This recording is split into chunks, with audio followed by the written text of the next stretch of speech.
मैं अधिवक्ता राजेश रंजन बख्शी, व्यवहार न्यायालय हाजीपुर एवं रिमांड अधिकारी डेल्सा हाजीपुर वैशाली। आज इस आयोजन जो किया गया है, सर्वप्रथम तो मैं आयोजक को धन्यवाद देता हूं कि इस तरह से जागरूक सामाजिक कार्यक्रम हो रही है। हाजीपुर वैशाली ज़िला में ख़ास तौर से जो सामाजिक कार्यक्रम होती है, ये दिन प्रतिदिन न के बराबर होती जा रही है और हम लोग को चाहिए कि जो भी इस तरह से सामाजिक कार्यक्रम करते हैं, सामाजिक मुद्दों के साथ जो कार्यक्रम होती है, सर्वप्रथम उन आयोजकों को तहे दिल से धन्यवाद देता हूँ। विषय भी बहुत लाजवाब चुनी गई है। विषय है शिक्षा का उड़ान, प्रदूषण मुक्त, उसके प्रदूषण मुक्त, नशा मुक्त, बीमारी मुक्त, आतंकवाद मुक्त। बहुत ही अच्छा चीज़ है, लेकिन मुक्ति कहाँ से मिलेगी, ये सर्वप्रथम बहुत बड़ा विषय है। मुक्ति मिलेगी कहाँ से? मुक्ति मिलेगी जब आप शिक्षित होइएगा तब। शिक्षित होने के लिए क्या चाहिए? शिक्षित होने के लिए सरकार को उठाना होगा, जो बहुत मजबूरी कदम है कि शिक्षा को व्यापारीकरण की ओर बढ़ रही है, उसको रोकना होगा। शिक्षा को, शिक्षा आए दिनों बिहार के साथ साथ भारत के जितने भी राज्य हैं, सभी में शिक्षा व्यापारीकरण हो रही है, उसे सर्वप्रथम रोकना होगा। अगर शिक्षा एक पतंग की तरह है जो शिक्षा उड़ रही है, लेकिन उसे जिस तरह से पतंग काटा जा रहा है, वो एक तरह का समझिए कि व्यापारीकरण हो रहा है शिक्षा में। तो मैं चाहूँगा बिहार सरकार से, भारत सरकार से कि शिक्षा का सर्वप्रथम वो राष्ट्रीयकरण करे। एक देश हो, एक शिक्षा हो, एक प्रणाली हो, जहाँ कलेक्टर का भी बेटा उसी में पढ़े, मजदूर का भी बेटा उसी में पढ़े, एक मंत्री का भी बेटा उसी में पढ़े, एक व्यापारी का भी बच्चा उसी में पढ़े।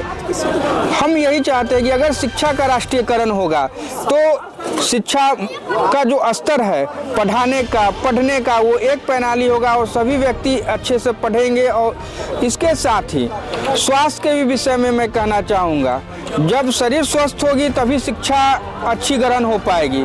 तो स्वास्थ्य भी बहुत बड़ी विषय है अपने बिहार के लिए, अपने भारत के लिए। तो शिक्षा के राष्ट्रीयकरण के साथ साथ स्वास्थ्य का भी राष्ट्रीयकरण होना चाहिए। अभी हाल फिलहाल में देखा जा रहा है, शिक्षा की तरह ही स्वास्थ्य का भी जो वही हाल है। स्वास्थ्य भी जो है वो व्यापारीकरण हो गया है। हम लोग डॉक्टर को भगवान मानते हैं और आज सभी डॉक्टर तो नहीं, लेकिन सभी अस्पताल नहीं, लेकिन मोस्टली आधा से ज़्यादा अस्पताल या आधा से ज़्यादा डॉक्टर ऐसे हैं जो अपने मरीज को डरा देते हैं, या ऐसे करवा लीजिए तो ये हो जाएगा। नॉर्मल सी बात है, जब डिलीवरी की पकड़ लीजिए, जो महिलाएं प्रेग्नेंट होती हैं, डिलीवरी के समय होता है, उन्हें डॉक्टर या अस्पताल द्वारा इतना डरा दिया जाता है कि आप ऑपरेशन कराइए, नहीं तो जच्चा बच्चा दोनों को खतरा है। मजबूरन क्या होता है, शरीर ऑपरेशन हो जाता है, सीजर हो जाता है, ऑपरेशन से डिलीवरी होती है।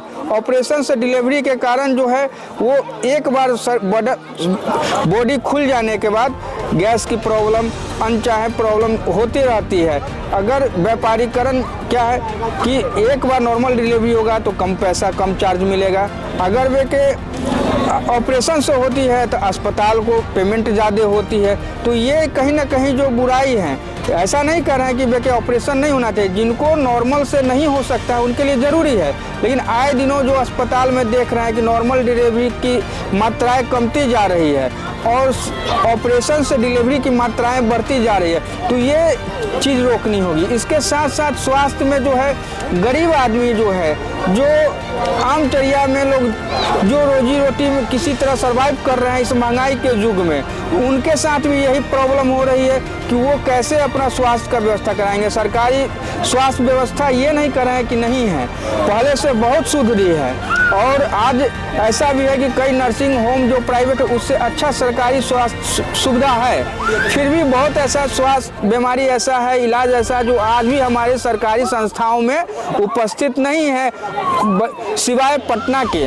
चूँकि पटना एक राजधानी है तो वहाँ सभी सरकारी अस्पताल में व्यवस्था है, लेकिन और ज़िले की बात करें तो इस तरह की समस्याएं हैं जहाँ वहाँ पे प्राइवेट के तरह चिकित्सा उपलब्ध नहीं है।